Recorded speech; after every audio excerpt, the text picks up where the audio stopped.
வணக்கம். நீங்க என்னவா ஆகணும்னு முடிவு பண்ணாலும் சரி, நீங்க என்னவா ஆகணும்னு முடிவு பண்ணியிருந்தாலும் சரி, உங்களுக்குள்ள என்னவா ஆகணுன்ற எண்ணம் ஓடிட்டே பார்த்தோன்னா இருந்தாலும் சரி, நீங்கள் அதற்கு முழுமையான பார்த்தோன்னா தயார் நிலையில எப்ப வேணாலும் பார்த்தோன்னா இருங்க.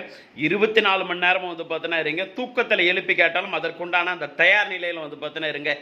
ஏன் அப்படின்னா உங்களுக்கு எப்ப வேணாலும் அதற்குண்டான வாய்ப்புகளும், அதற்குண்டான நபர்களும் வந்தே பார்த்தோன்னா தீருவாங்க. அதற்கு நீங்க உங்களை நம்பணும், இந்த இயற்கையை நம்பணும், இந்த பிரபஞ்சத்தை பார்த்தீங்கன்னா நம்பணும், உங்களை நம்பணும், உங்களுடைய ஆழ் மனசை நம்பணும், இறையாற்றலை நம்பணும், இறைவனை பார்த்தீங்கன்னா நம்பணும். நீங்கள் இத்தனை பேரும் பார்த்தீங்கன்னா நம்பி, நீங்க இத்தனை பேரும் நம்பி, நீங்க இத்தனை பேரையும் நம்பி நீங்க பயணிக்கும் போது நிச்சயமாக நீங்க என்னவாகணும்னு நினைச்சீங்களோ அதுவாக 100% பார்த்தீங்கன்னா ஆக முடியும். அதற்கு நானே ஒரு பெரிய கிரேட் எக்ஸாம்பிள். நல்லதை மட்டும் நினைங்க, நல்லதே நடக்கும்.